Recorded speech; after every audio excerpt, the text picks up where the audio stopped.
Cette conférence va maintenant être enregistrée.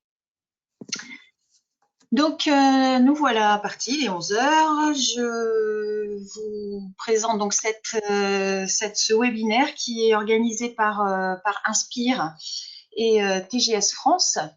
Donc, le stress, peut-on le transformer en énergie positive? Franck essaiera de vous répondre, de vous apporter des solutions pragmatiques et très percutantes en 45 minutes, ce qui a été un challenge, hein, parce que vous savez que le stress, c'est un vaste sujet, donc il a fallu faire des choix. Mais c'est un début, hein, donc s'il faut prolonger, on prolongera une autre fois.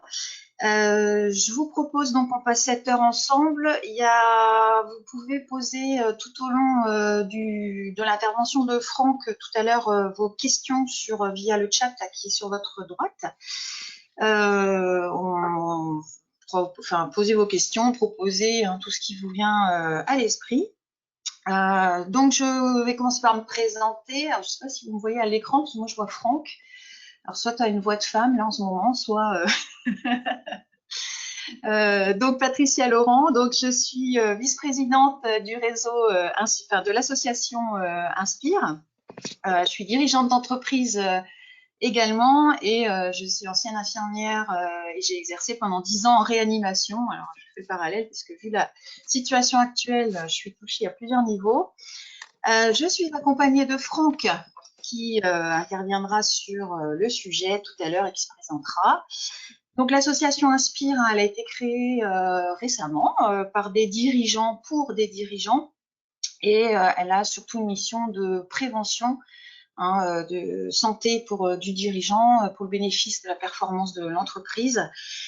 Des missions qui se déclinent sous plusieurs formes, hein, puisque ça va de l'atelier en santé, des ateliers co-développement, des soirées inspirantes, très bientôt un autodiagnostic qui vous sera proposé en ligne, des conférences, des témoignages que vous pouvez voir actuellement hein, sur les réseaux, puisque certains dirigeants ont accepté de témoigner sur la situation qu'ils vivent actuellement via LinkedIn et sur Twitter. Et puis des études hein, avec l'aide de l'Université de Nantes.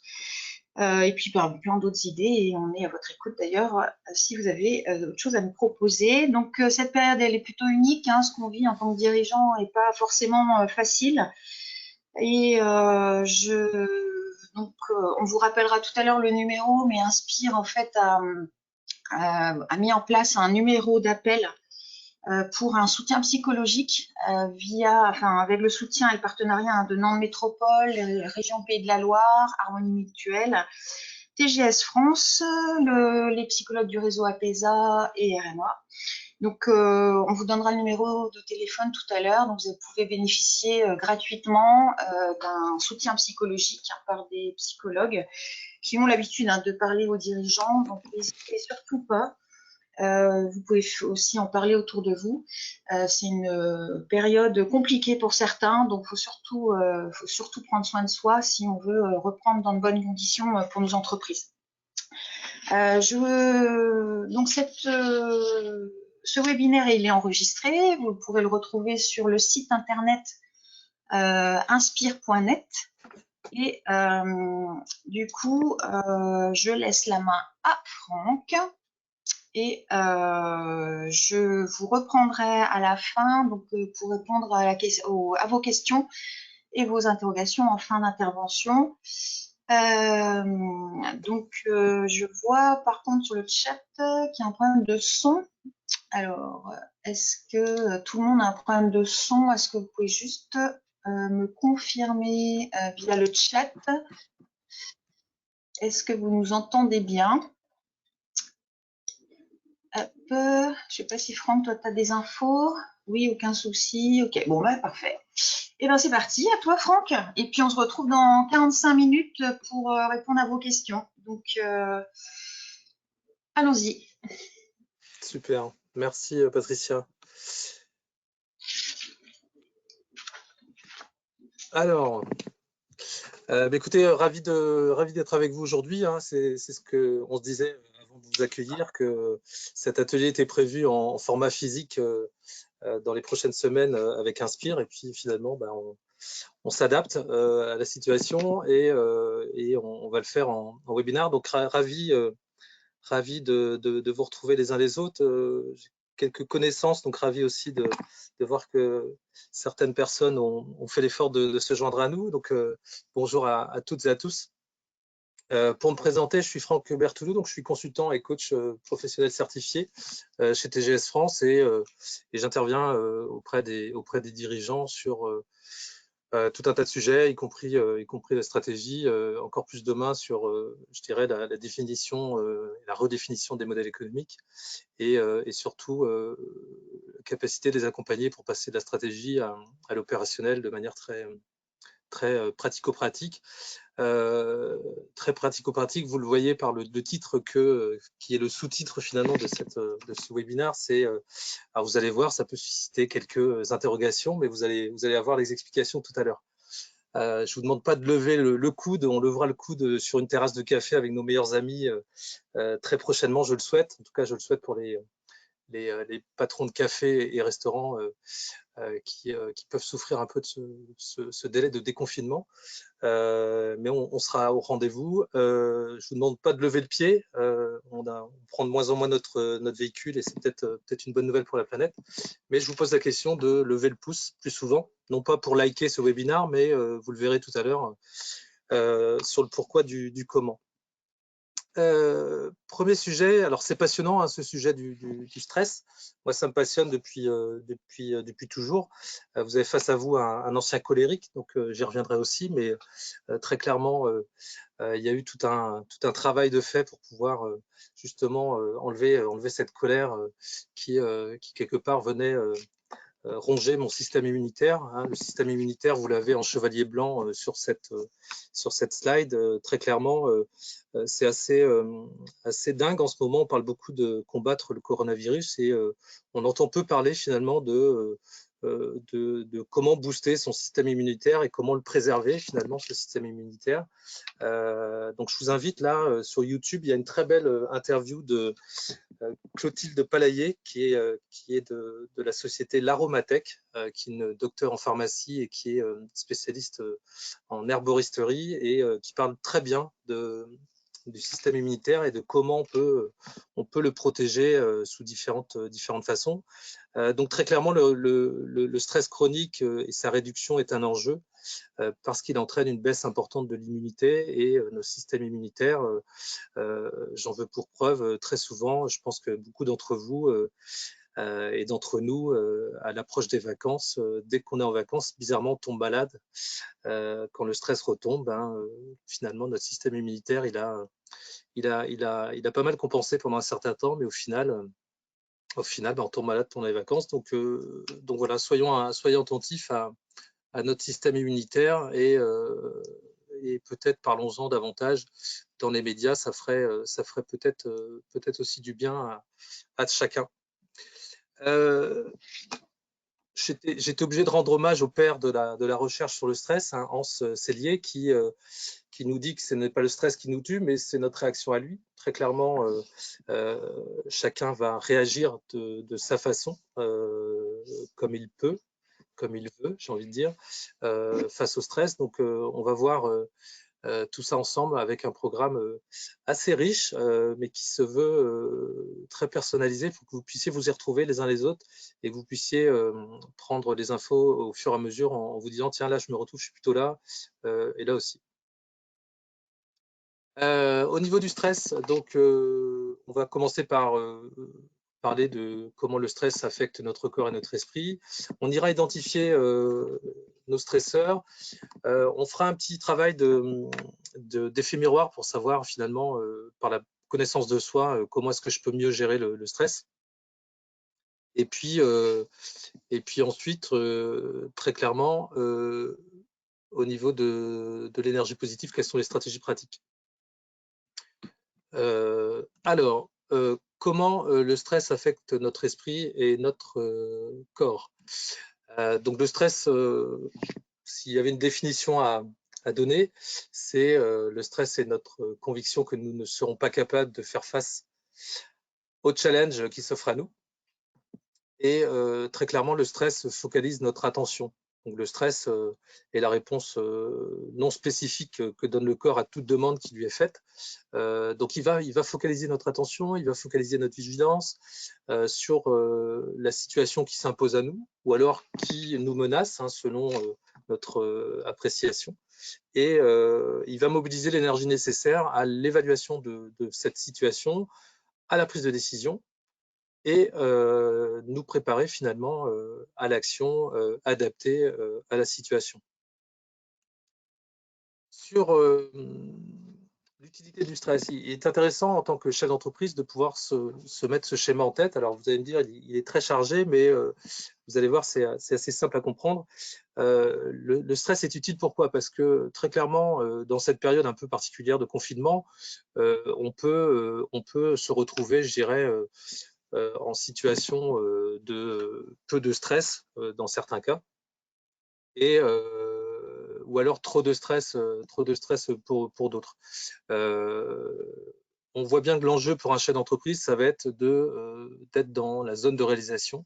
C'est pour ça qu'on parle beaucoup de sens, de raison d'être, hein, pour les entreprises, de sens, de satisfaction, de performance, de créativité, de progression, de confiance, d'initiative.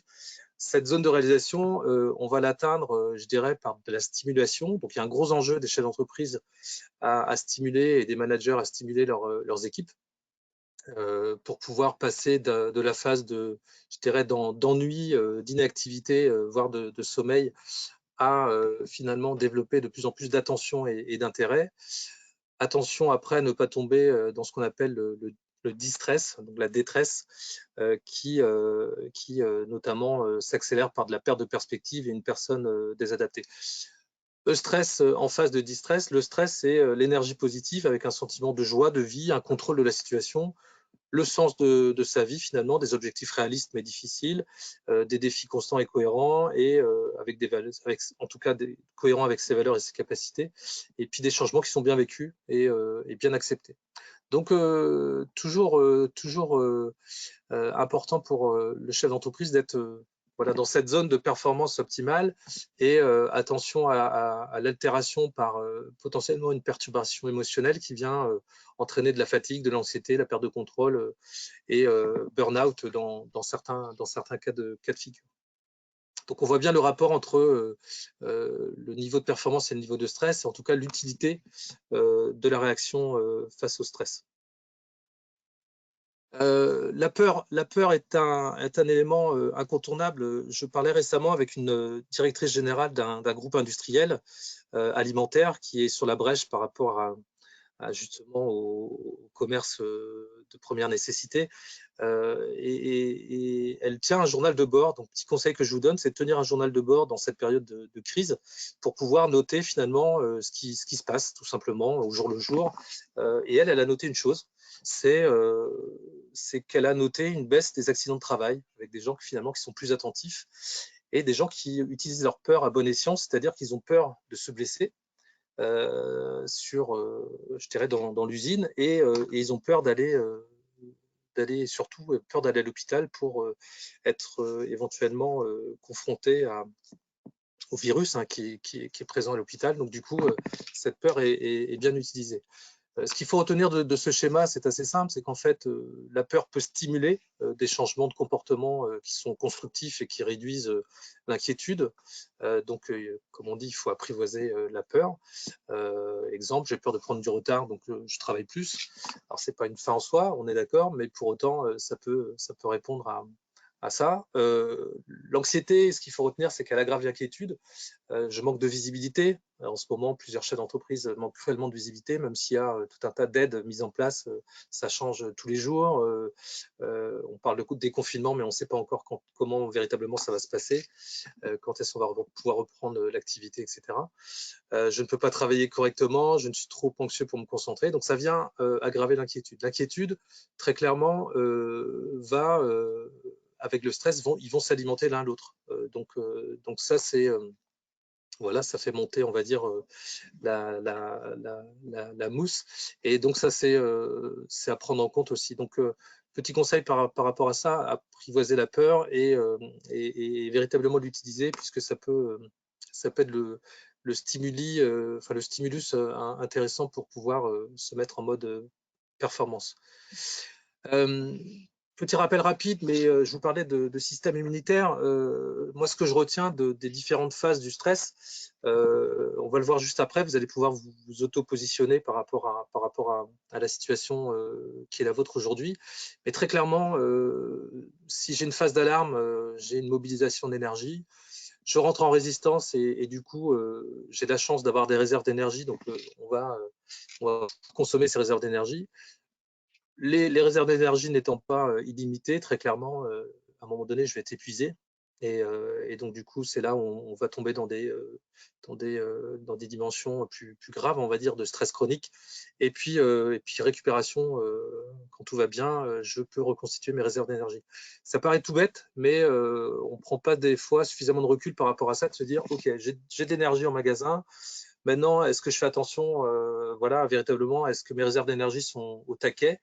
Je vous parlais que j'étais un ancien colérique, très clairement, mes différents, en tout cas certains de mes organes vitaux étaient attaqués, et donc du coup j'avais moins de réserves d'énergie et toujours une certaine fatigue chronique, etc.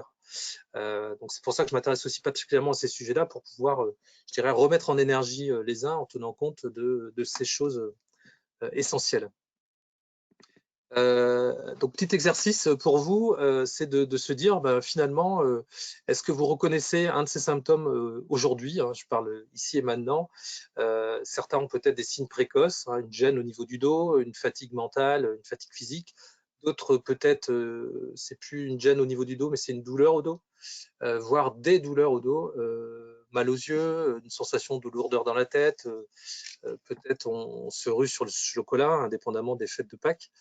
Mais on a une envie un peu plus forte de mets sucrés. D'autres, ça passe en symptômes physiques avec un dos carrément bloqué, une migraine forte et puis carrément la boulimie sur les aliments sucrés. Donc, n'hésitez pas à positionner la croix ou les croix où vous souhaitez. En tout cas, si vous avez une seule croix à droite, donc dans la colonne rouge, 2 croix au milieu et 3 croix à gauche, écoutez très attentivement et préparez-vous à un plan d'action musclée. Si vous avez une croix au milieu ou 2 croix à gauche, une au milieu ou 2 croix côté vert, très clairement, écoutez très attentivement. Et puis si vous n'avez qu'une croix à gauche, écoutez quand même attentivement, parce qu'il y aura un plan d'action à mettre en place. Hein, il faut prendre, je dirais, le sujet très vite en compte.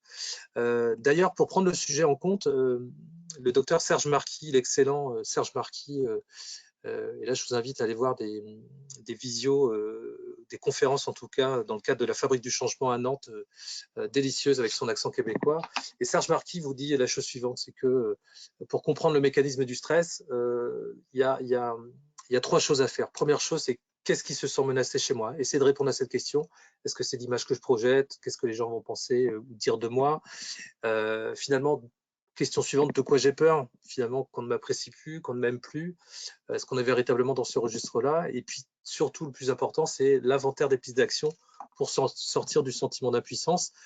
Et c'est pas juste une action, c'est le plan A, le plan B, le plan C, où il faut véritablement poser des pistes et voir justement ce qui est en mon pouvoir pour pouvoir passer en mode action, mais j'y reviendrai tout à l'heure. Donc, qu'est-ce qui se sent menacé chez moi? De quoi j'ai peur? Et puis les inventaires des pistes d'action pour sortir de ce sentiment d'impuissance.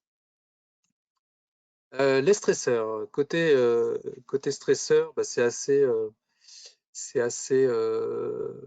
simple en fait. Je voulais vous présenter ce schéma-là qui est le cercle vicieux.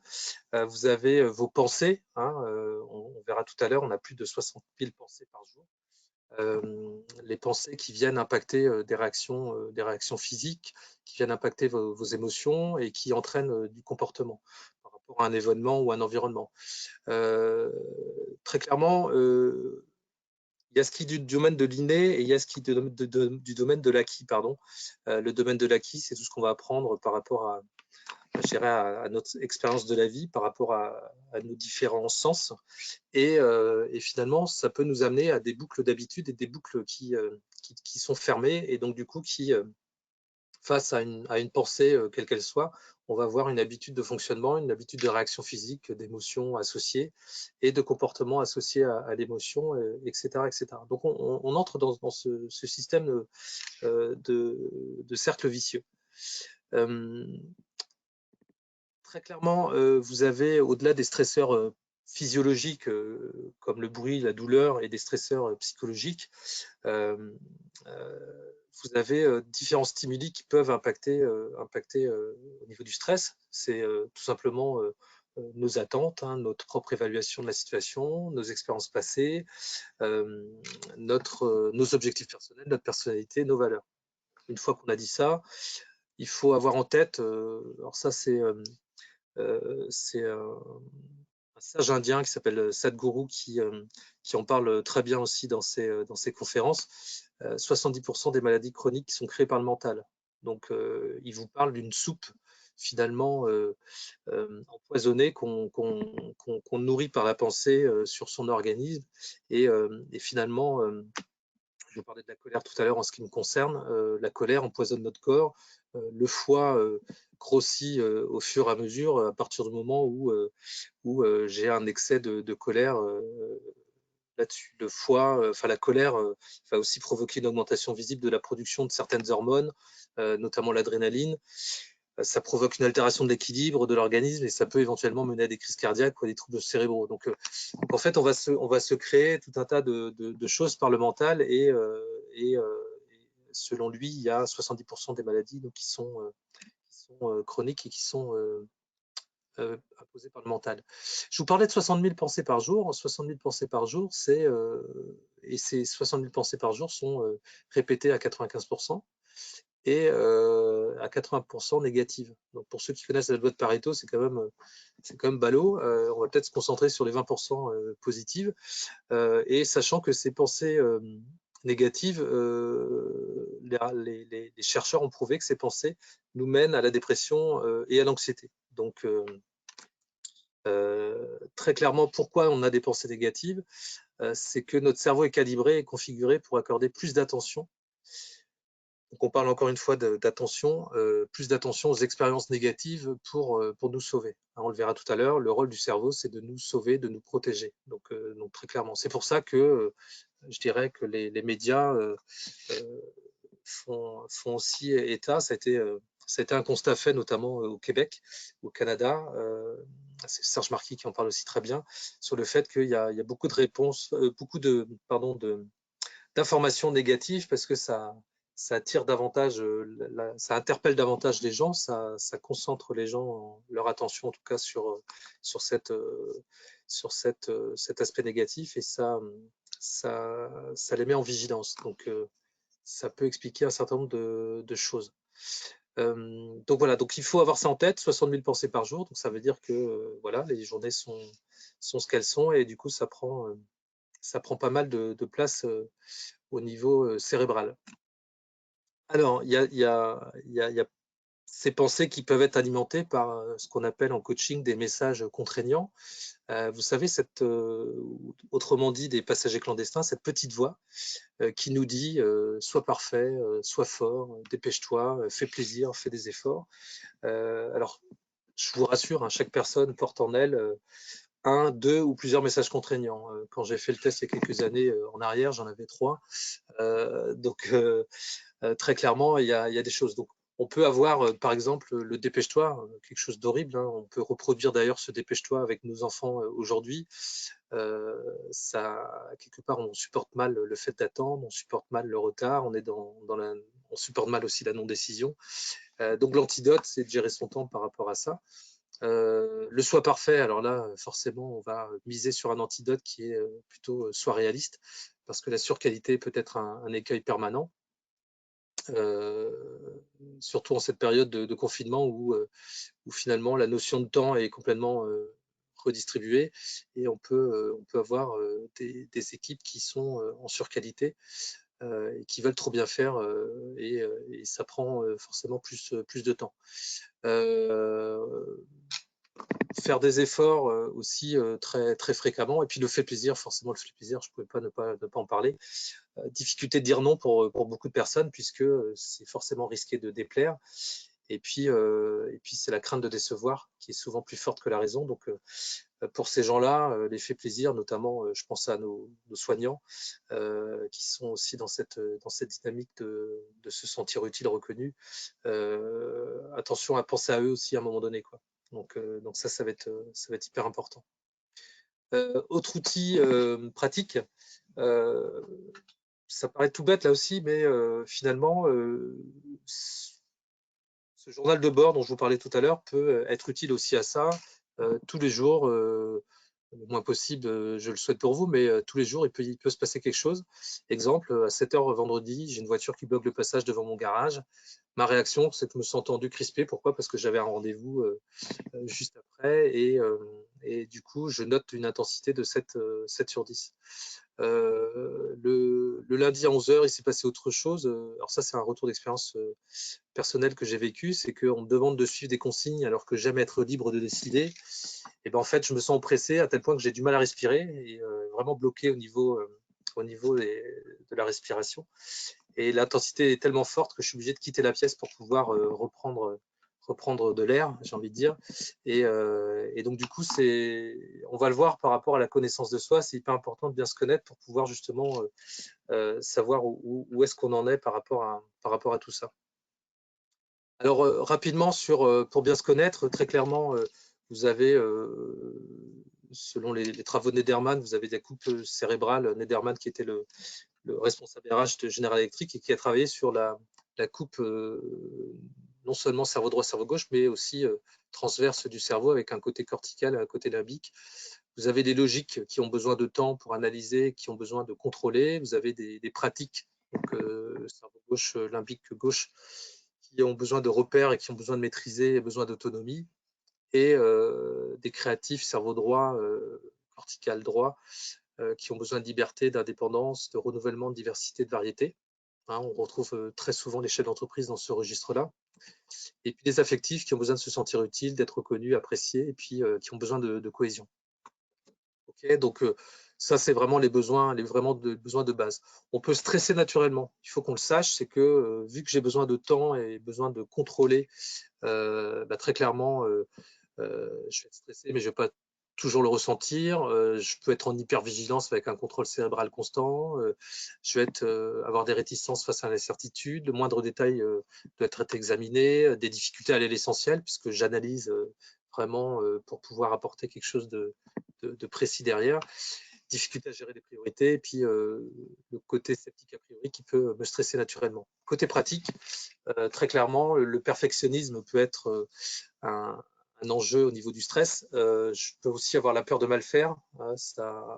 L'enjeu peut me mettre de la pression.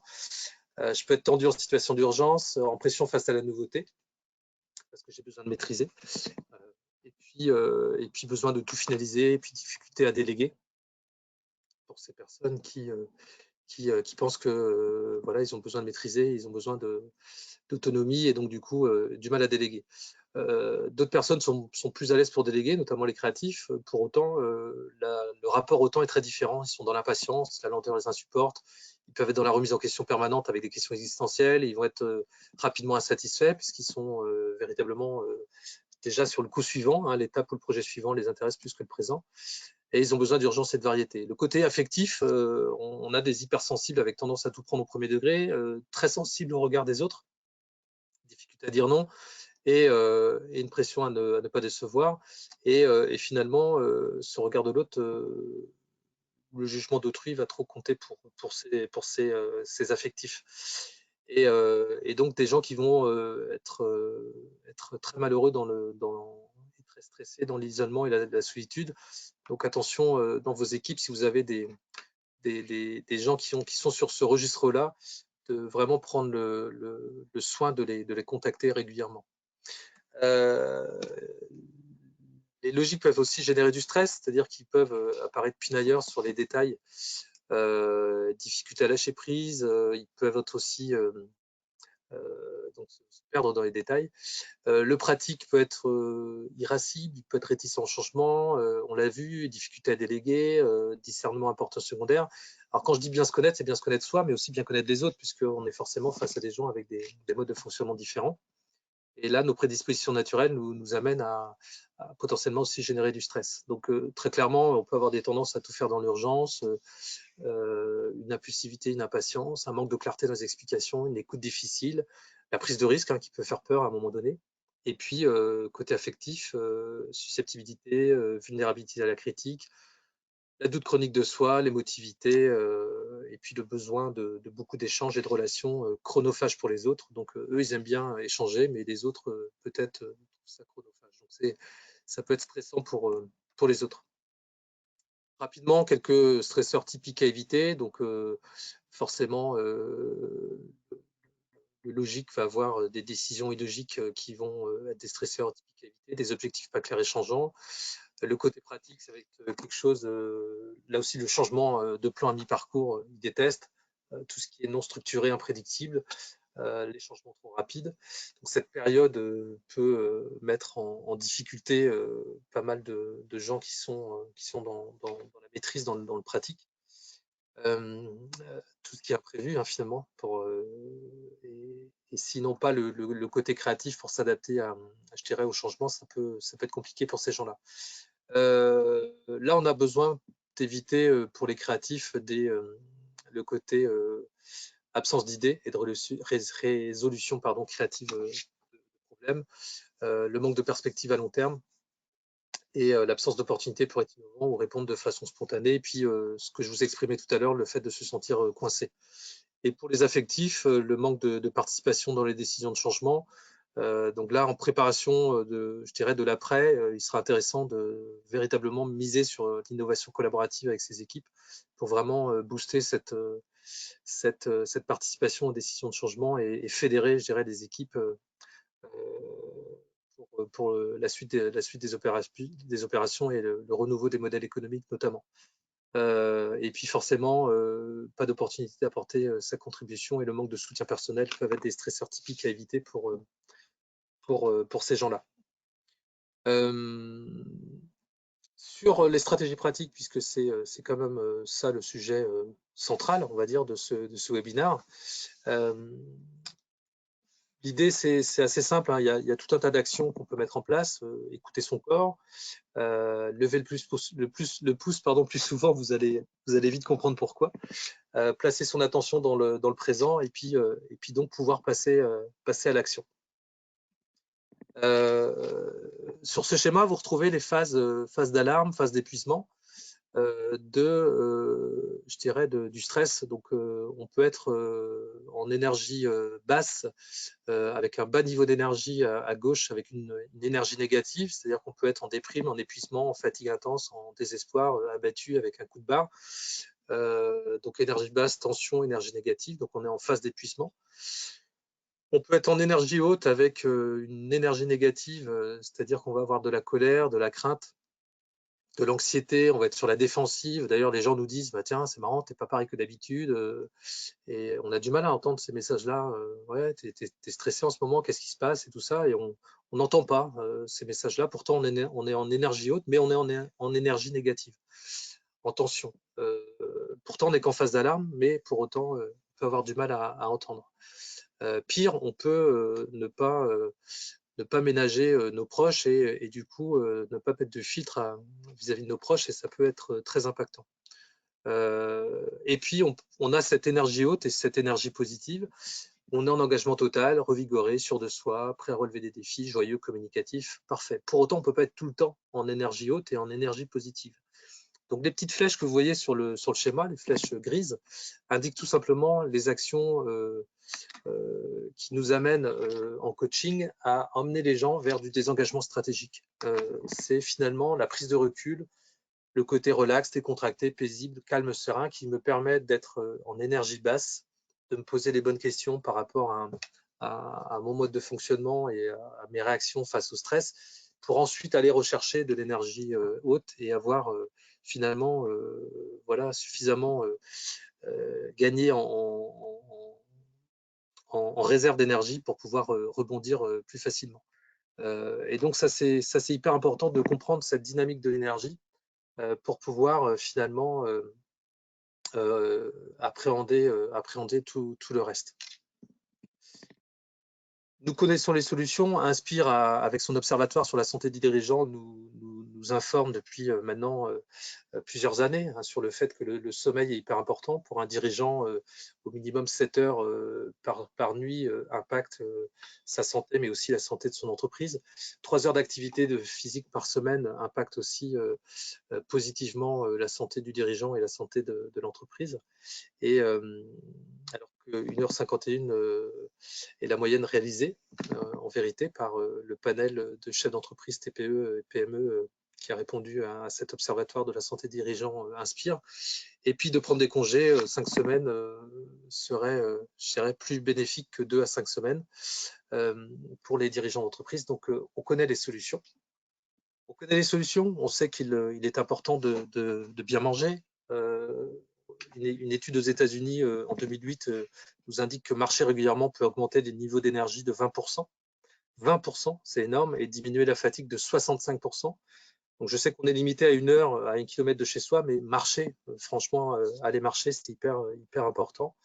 Ceux qui chantent dans une chorale, il y a une étude au Royaume-Uni qui le dit, les membres actifs d'une chorale ont des niveaux plus bas de cortisol, hormone du stress, et un meilleur système immunitaire. Donc, j'invite véritablement les gens à chanter. Il y a vraiment un impact important. Écouter de la musique apaisante, une étude hyper intéressante sur les sportifs de haut niveau par rapport à des enjeux, avec une baisse de 60% de cortisol avant une compétition avec un fort enjeu. Donc ça, c'est hyper important. Écouter la musique tranquillement. Contrôle de la respiration, forcément. La respiration, c'est aussi 40% de notre réponse émotionnelle au stress. Le hug, alors vous pouvez faire des hugs en famille avec des gens avec qui vous êtes en confinement. Sachez que ça réduit aussi notre niveau de cortisol, donc n'hésitez pas à en abuser. Ça peut aussi ralentir le rythme cardiaque. Et puis, sachez aussi que au Royaume-Uni, il y a une étude qui a précisé que la gratitude, et je pense qu'on en a tous les jours à 20 heures pour nos soignants, je dirais en faisant un maximum de bruit pour eux, mais sachez que les gens qui ont montré le plus grand niveau de gratitude sur une étude au Royaume-Uni ont reçu plus de soutien et ont montré un niveau de stress et de dépression plus faible. Donc, n'hésitons pas à faire preuve de gratitude. Donc, on connaît les solutions. Maintenant, la question à se poser, c'est pourquoi ne passons-nous pas à l'action? Et je reviens sur ce que je vous disais tout à l'heure. En fait, notre cerveau est conçu pour nous protéger à la fois des choses inconfortables qui font peur ou des choses difficiles. Le job de notre cerveau, c'est assez simple, c'est de nous garder en vie le plus longtemps possible. C'est pas rester chez soi, c'est rester en vie. Notre cœur, nos tripes, notre sagesse intérieure, nos désirs nous parlent. Nous savons quoi faire. Pour autant, nous ne semblons pas être en mesure de nous mettre en action pour le faire. Le cerveau, quelque part, nous protège, mais potentiellement aussi nous sabote. Cela explique que nous avons l'habitude d'hésiter, et cette hésitation dure un micro-moment de 5 secondes. C'est pour ça que je vous invite à vous entraîner, à nous entraîner ensemble, puisqu'on a tous besoin de s'entraîner, à apprendre à comment prendre le contrôle de ce micro-moment et de notre attention. Et très clairement, si vous repensez au cercle vicieux tout à l'heure avec les pensées qui impactent finalement nos réactions, nos émotions et nos comportements, quand nous hésitons un micro-moment, un signal de stress est communiqué à notre cerveau limbique. Levez le pouce, c'est tout bête, mais vous recevez une information comme quoi ça y est, il y a quelque chose qui se passe. Vous levez le pouce et vous regardez votre pouce, parce qu'il ne s'agit pas de lever le pouce pour lever le pouce. Vous le regardez, ça permet tout simplement d'interrompre la pensée négative. En se posant la question, tiens, est-ce que j'ai un problème en ce moment? Qu'est-ce qui se passe, etc. Et quelque part, on va rallumer le fait, ça paraît tout simple, mais le fait de faire ce lever de pouce nous permet de rallumer la télé. C'est comme si on éteignait la télé, on rallumait la télé au niveau du cortex préfrontal. Et donc, du coup, toute notre attention est focalisée dans le présent, ici et maintenant. Et donc, on passe du cerveau limbique au cortex préfrontal, on prend la main sur notre cerveau et on réfléchit à notre action. On interrompt donc finalement ce que je vous disais tout à l'heure, on interrompt ce que les chercheurs appellent les boucles d'habitude et qui sont codées comme des modèles de boucles fermées. Donc on casse finalement ce système de boucles fermées. Bonne nouvelle, le cerveau ne fait pas la différence entre avoir peur et être enthousiaste. Donc en utilisant la même technique, finalement quand j'ai peur, j'ai les mêmes indicateurs physiologiques que quand je suis enthousiaste. J'ai mon cœur qui s'emballe, je transpire et donc du coup, il faut simplement que je puisse apporter, je dirais, du contexte à mon cerveau. Donc par ce système de levée de pouce, pour concentrer mon attention sur le contexte que je vais apporter, exemple, avant une prise de parole en public, avant une réunion importante, avant un webinaire, avant une vidéo que vous vous apprêtez à faire à destination de vos clients ou à destination de vos équipes, simplement de répéter 5 fois « je suis enthousiaste » pour pouvoir véritablement donner du contexte à votre cerveau. Ce qui fera la différence, c'est le contexte que vous allez apporter à votre cerveau. Donc, très bonne nouvelle, le cerveau ne fait pas la différence entre avoir peur et être enthousiaste. Deuxième bonne nouvelle, le cerveau ne fait pas la différence entre une image réelle et l'imaginaire. J'en veux pour preuve les sportifs de haut niveau qui s'entraînent, notamment je pense aux skieurs avant une descente en ski, ils font énormément de préparation mentale. Ils visualisent la course avant même de se lancer en haut de ce glacier, finalement, de cette montagne qui est très, très pentue. Et donc, du coup, la visualisation permet là aussi de reprendre la main sur les choses. Pour les gens qui ont peur de l'avion, même chose. Je peux avoir peur de l'avion et très clairement, soit je reste dans ma sensation du moment, dans mon émotion du moment, soit je vais dans une dynamique plus à me projeter à destination. Je vais être au bord de la plage avec un cocktail au bord de l'eau et voilà un petit peu tout ce qui va se passer pour moi. Même chose par rapport à la crise aujourd'hui que l'on vit, soit je subis quelque part cette crise du coronavirus, soit je me projette sur finalement à 2025, voilà ce qui va se passer et puis je donne du contexte par rapport à tout ce qui va se passer. Hein, la visualisation a pour objectif de laisser émaner des ressentis, des perceptions, des émotions liées à cette pensée pour induire une modification physiologique du corps et puis quelque part une sécrétion de neurotransmetteurs. C'est trop rapide pour en parler aujourd'hui, mais une nouvelle perception du schéma corporel et renforcer l'action positive. Donc ça, c'est hyper important à préciser. Alors attention, toute pensée positive, ça paraît simple de dire on va effacer la pensée négative pour passer à la pensée positive. Il y a des conditions de réalisation, notamment il faut être sur un niveau d'onde plutôt alpha pour les connaisseurs, mais on pourra en reparler le moment venu par rapport à ça, mais donc attention à utiliser aussi à bon escient. Pareil, de la même façon, vous hésitez ou vous commencez à ruminer des pensées négatives. Je reprends la main avec mon lever de pouce et du coup, pour concentrer mon attention, vous l'avez compris, le lever de pouce sert à concentrer son attention et vous vous dites, voilà, je ne vais pas y arriver, je n'ai pas les qualités pour, c'est perdu d'avance. En fait, vous allez donner du contexte à votre cerveau, par exemple avant une présentation, avant une réunion, avant une négociation importante et répondre à la question, pourquoi suis-je prêt ou prête à rebondir après la crise, par exemple. Et détailler la réponse avec tous les arguments qui amènent du contexte finalement à votre cerveau et qui viennent contrebalancer éventuellement les pensées négatives qui peuvent être associées à une baisse d'estime de soi ou de confiance en soi. Donc ça, c'est hyper important. Finalement, le point commun entre lever le pouce, la cohérence cardiaque, le yoga, le tai chi, le qigong, la méditation, la sophrologie, puis j'en passe, il y a plein de stratégies pratiques que l'on connaît qui sont à disposition, accessibles aujourd'hui avec tout un tas de tutoriels. En fait, le point commun, certains me diront, mais c'est la respiration. Alors la respiration, c'est un sujet, mais c'est pas tout, c'est simplement de poser son attention à l'instant présent, ici et maintenant. L'attention ne peut pas être à deux endroits différents. C'est hyper important à prendre en compte. Et si je me concentre sur, par exemple, la respiration ou sur mon pouce levé, tout simplement, ça me ramène à l'instant présent en interrompant le process de rumination. Hein, on arrête avec les ruminations qui nous empêchent d'être dans l'ici et le maintenant et de penser à autre chose. Et donc, du coup, on se concentre véritablement sur son attention et sur le présent.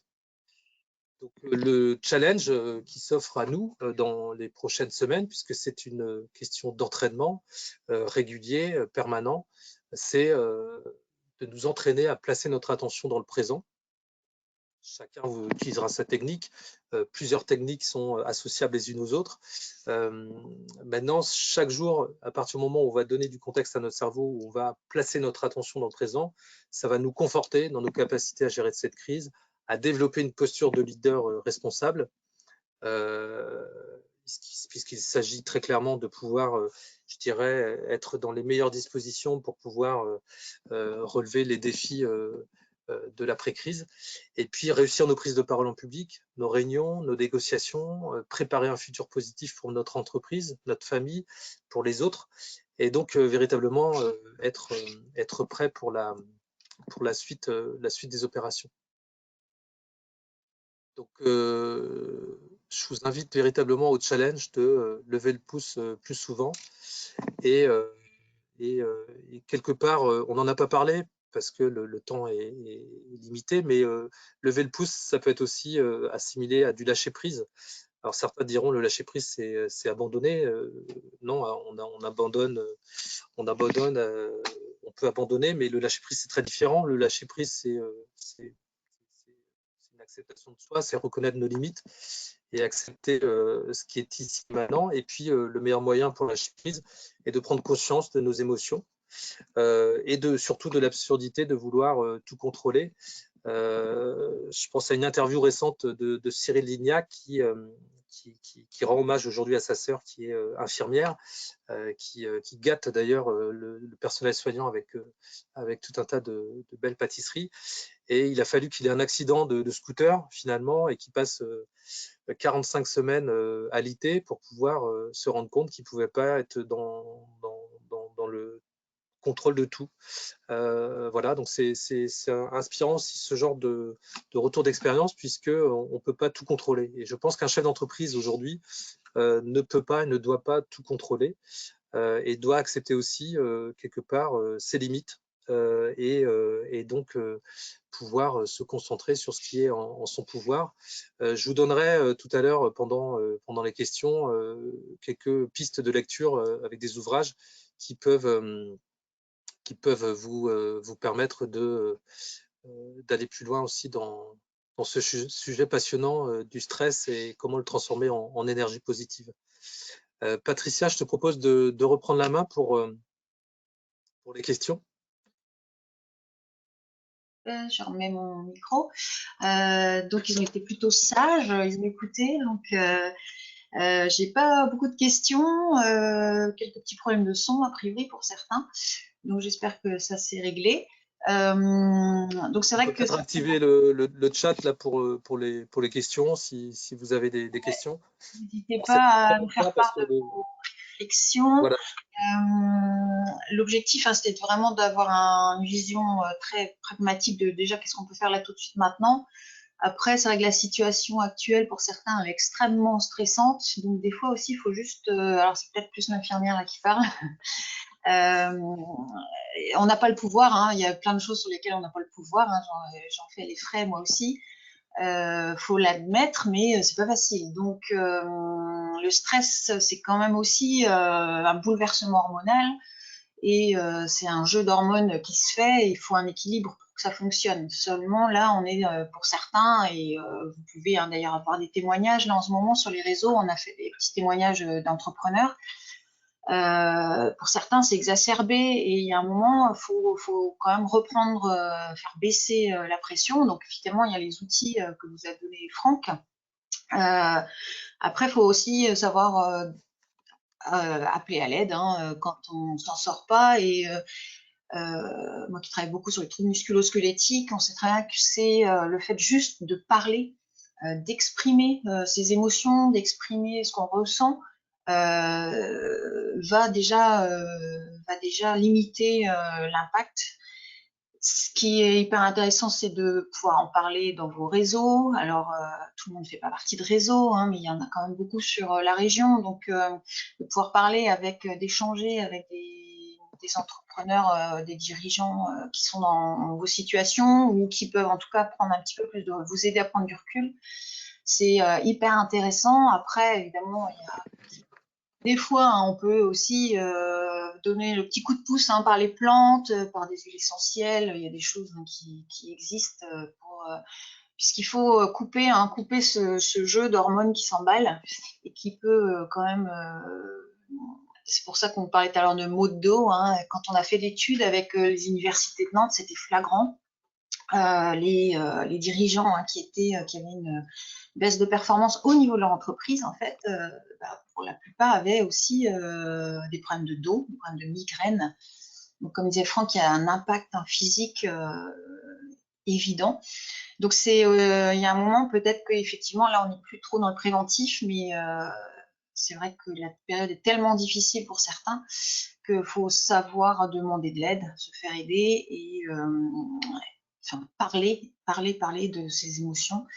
Et c'est pour ça aussi, hein, qu'on vous rappelle là, le téléphone le numéro, hein, que vous pouvez appeler en fait pour une aide de psychologue.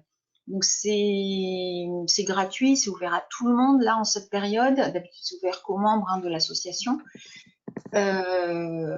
N'hésitez pas. En fait, ce qu'on s'est rendu compte aussi quand on a fait l'étude, c'est que les dirigeants, ils sont pas, leur santé, ça passe après plein de choses en fait, hein. Alors entreprendre, c'est très bon pour la santé, mais leur santé, elle est un peu mise à mal des fois, et ils sont pas à l'aise pour parler de ça. Donc là, en tout cas, c'est neutre. Ce sont des psychologues, c'est par téléphone, c'est neutre.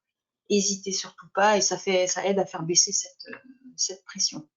Donc, vous appelez en levant le pouce, même s'il faut parler bonnes astuces. Après précision, on intervient en coaching auprès de dirigeants et de managers, mais on précise toujours qu'on intervient, nous, quelque part quand tout va bien, en préventif, parce que il faut être dans de bonnes dispositions je dirais, pour pouvoir se poser les bonnes questions grâce à l'appui d'un coach professionnel certifié. Mais très vite, si on détecte qu'il y a un sujet, nous, santé, on passe la main à un professionnel de santé. Donc, le psychologue peut en effet prendre la main à un moment donné sur tout un tas de sujets. Mais voilà, chacun est très complémentaire. Donc, à un moment donné, c'est aussi important d'avoir ça en tête. Ne pas attendre que ça aille mal quelque part, d'être dans le curatif, comme tu dis Patricia, pour pouvoir mettre en place certaines mesures et véritablement penser finalement. J'ai beaucoup d'échanges en ce moment avec des chefs d'entreprise qui sont en train de négocier leurs prêts garantis par l'État et leurs différentes solutions, comme vous l'êtes les uns les autres peut-être aussi, mais certains chefs d'entreprise regrettent aujourd'hui de ne pas avoir de l'argent d'avance. J'ai envie de dire, essayer d'avoir, je dirais, de l'énergie d'avance avec un bon système immunitaire pour pouvoir vous préserver par rapport à tout type de virus qui peut arriver, que ce soit une simple grippe ou ce fichu Covid-19 qui fait tant de dégâts.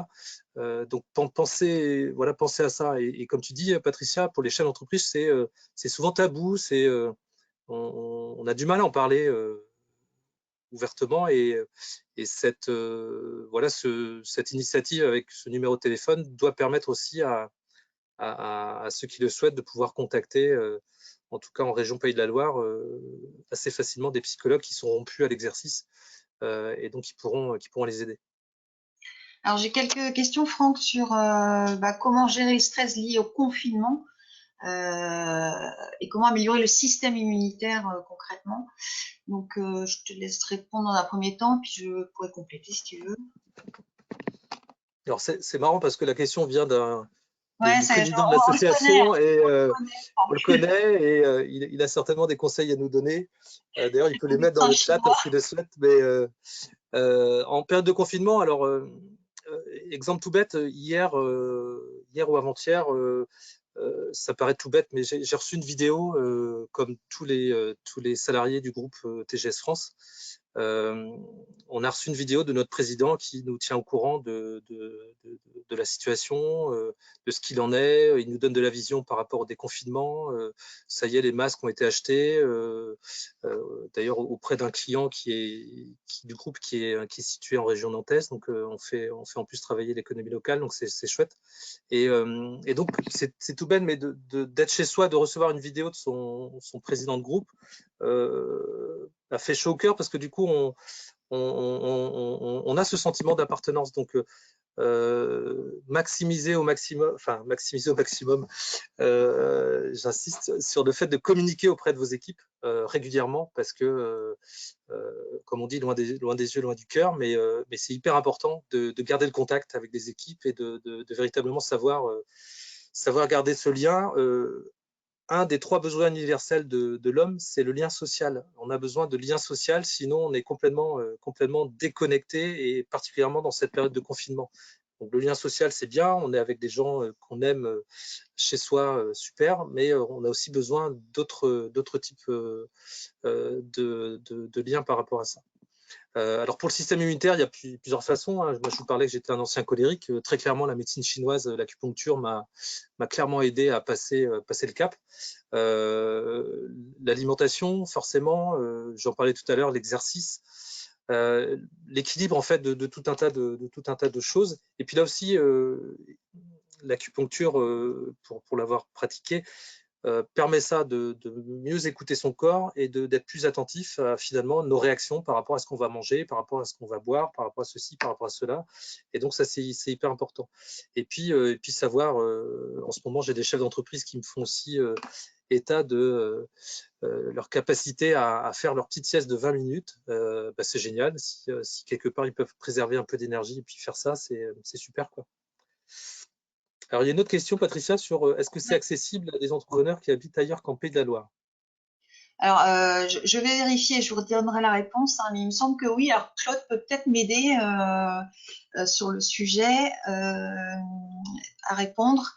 Il me semble que oui, que c'est ouvert au niveau national, mais je vais vous clarifier, tout ça. J'ai aussi